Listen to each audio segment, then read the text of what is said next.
Hello, my name is Trace. I'm from the state of Kansas, within the United States. I would like to introduce to you this channel consisting of English with a subtitle.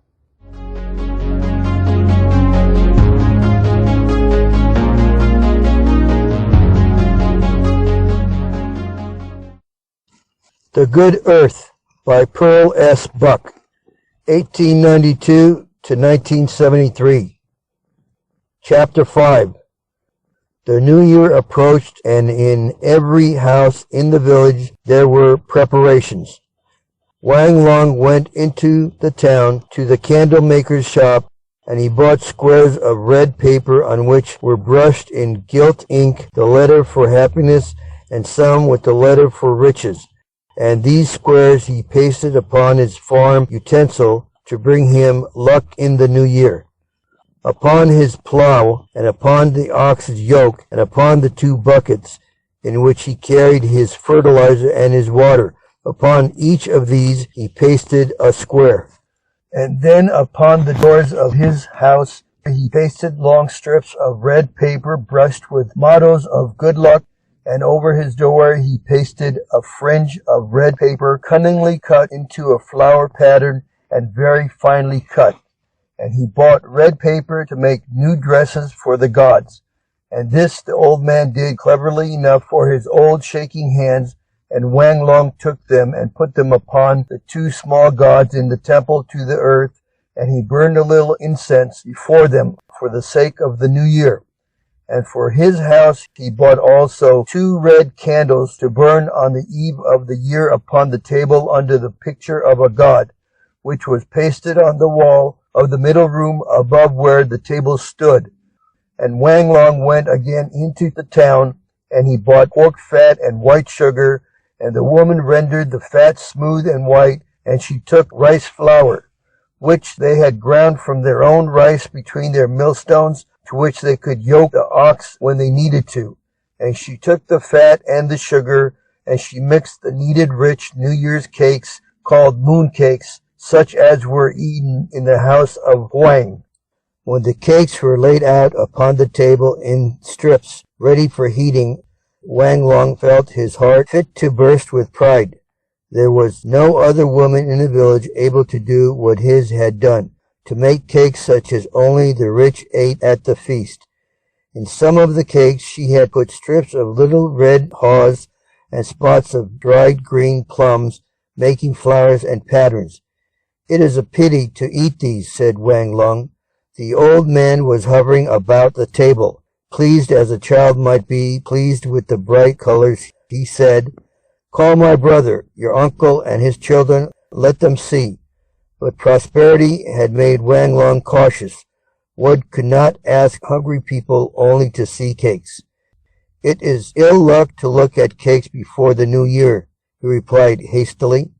And the woman, her hands all dusty with the fine rich flour and sticky with the fat, said, "Those are not for us to eat, beyond 1 or 2 of the plain ones for guests to taste. We are not rich enough to eat white sugar and lard. I am preparing them for the old mistress at the great house. I shall take the child on the 2nd day of the new year and carry the cakes for a gift." Then the cakes were more important than ever, and Wang Long was pleased that to the great hall where he had stood with so much timidity and in such poverty his wife should now go as visitor, carrying his son dressed in red, and cakes made as these were with the best flour and sugar and lard. Then on the 2nd day of the new year, when it is the day for women to visit each other, the men having eaten and drunk well the day before, they rose at dawn, and the woman dressed the child in his red coat and in the tiger-faced shoes she had made, and she put on his head the red hat with the small gilt Buddha sewed in front, and she set him upon the bed. Then Wang Long dressed himself quickly, while his wife combed out afresh her long black hair and knotted it with the brass pin washed with silver which he had bought for her, and she put on her new coat of black that was made from the same piece as his own new robe. Then he carrying the child, and she the cakes in the basket, they set out on the path across the fields, now barren with winter. Then Wang Long had his reward at the great gate of the house of Huang.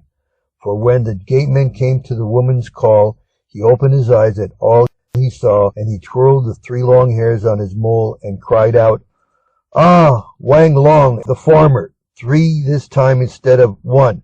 And then seeing the new clothes they all wore and the child who was a son, he said further, "One has no need to wish you more fortune this year than you have had in the last." Wang Long answered negligently, as one speaks to a man who is scarcely an equal, good harvest, and he stepped with assurance inside the gate.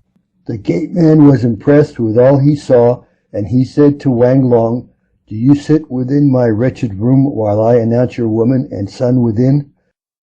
And Wang Long stood watching them go across the court, his wife and his son, bearing gifts to the head of a great house.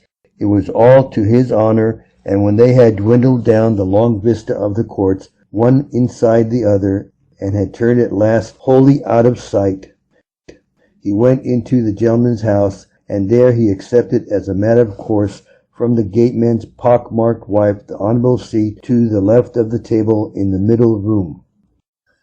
And he accepted with only a slight nod the bowl of tea which she presented to him, and he set it before him and did not drink of it, as though it were not good enough in quality of tea leaves for him. It seemed a long time before the gateman returned, bringing back again the woman and child. Wang Long looked closely at the woman's face for an instant, trying to see if all were well, for he had learned now from that impassive square countenance to detect small changes at first invisible to him. She wore a look of heavy content, however, and at once he became impatient to hear her tell of what had happened in those courts of the ladies into which he could not go, now that he had business there. With short bows, therefore, to the gateman and to his pock-marked wife, he hurried Olan away, and he took into his own arms the child who was asleep and lying all crumpled in his new coat. "Well," he called back to her over his shoulder as she followed him. For once he was impatient with her slowness. She drew a little nearer to him and said in a whisper, "I believe, if one should ask me, that they are feeling a pinch this year in that house." She spoke in a shocked tone as one might speak of gods being hungry.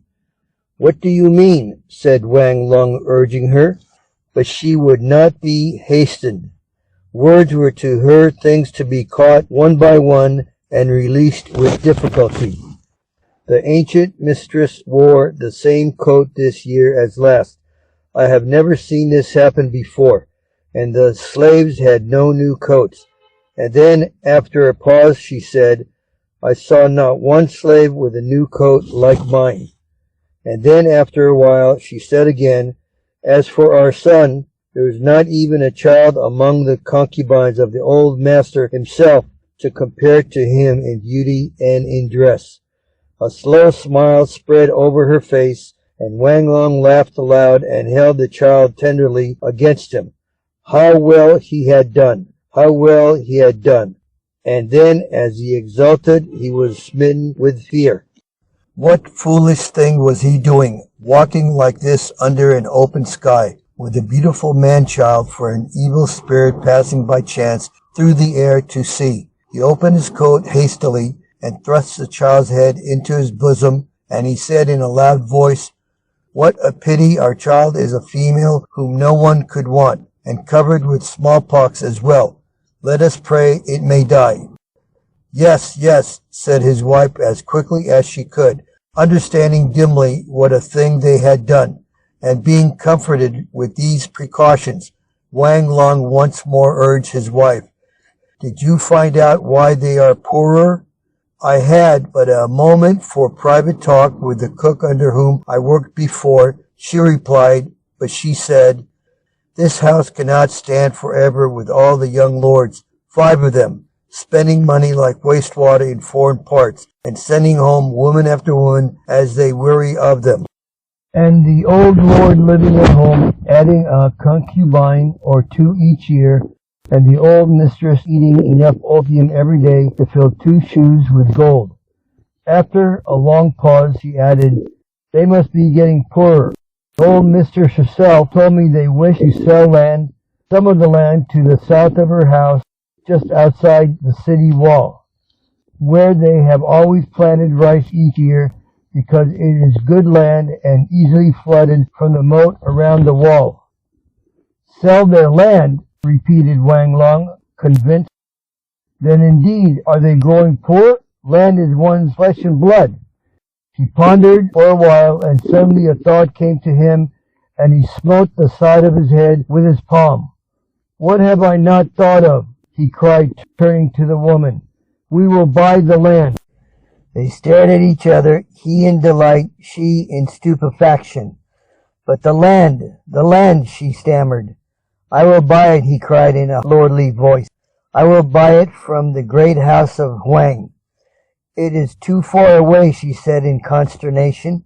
"We would have to walk half the morning to reach it." "I will buy it," he repeated. "It is a good thing to buy land," she said pacifically. "It is better certainly than putting money into a mud wall. But why not a piece of your uncle's land? He is clamoring to sell that strip near to the western field we now have." "That land of my uncle's," said Wang Long loudly. "I would not have it. He has been dragging a crop out of it in this way and that for 20 years, and not a bit has he put back of manure or bean cake. The soil is like lime. No, I will buy Huang's land." He said Huang's land as casually as he might have said Ching's land. Ching, who was his farmer neighbor, he would be more than equal to these people in the foolish, great, wasteful house. He would go with the silver in his hand, and he would say plainly, "I have money. What is the price of the earth you wish to sell?" Before the old lord he heard himself saying, and to the old lord's agent, "Count me as anyone else. What is the fair price? I have it in my hand." And his wife, who had been a slave in the kitchens of that proud family, she would be wife to a man who owned a piece of land that for generations had made the house of Huang great. It was as though she felt his thought, for she suddenly ceased her resistance, and she said, "Let it be bought. After all, rice land is good, and it is near the moat, and we can get water every year, it is sure."